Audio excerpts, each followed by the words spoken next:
రాజమౌళి గారేమో డైరెక్టర్ హీరోయిన్లు సినిమాల్ని ఒక ప్రపంచానికి చూపిస్తే మిగతా డైరెక్టర్లు అందరూ చెడగొడుతున్నారంటే ఈ సినిమా చూడాలి. ఇంత ఘోరంగా ఇంత రాడ్ వేస్తారా? ఎవరైనా 90mm ఉంటుంది, ఇది 180 లేదా అంత పెద్ద రాడ్ లేదు సార్. ఘాటియా అన్న, నేను ఘాటియా చూశాను. ఈరోజు 8 సినిమాలు రిలీజ్ అయ్యి మైనస్ చేయడం అన్న. అసలు ఏందన్న, కేజీఎఫ్లో కూడా అన్ని ఫైట్లు ఉండవు. అసలు లేడీ ఓరియంటెడ్ మూవీకి అన్ని ఫైట్లు అవసరమా? సినిమాలో తీయండి రా బాబు. ఏంటి ఒక లేడీ వచ్చి ఒక 100 మందిని కొట్టేసాడు అన్న.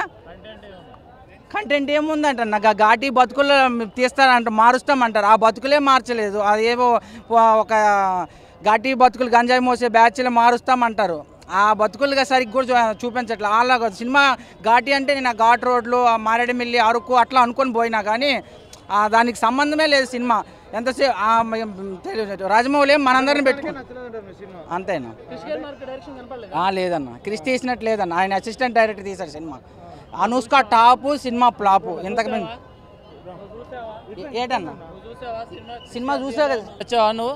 డైరెక్టర్ గారు తీయలేదు అని చెప్పడానికి నువ్వు చూసావా? నువ్వు చూసావా? డైరెక్టర్ గారు తీయలేదని నువ్వు చూసావా? ఎవరు నువ్వు? నీ పేరేం పేరు? నాకు నచ్చింది.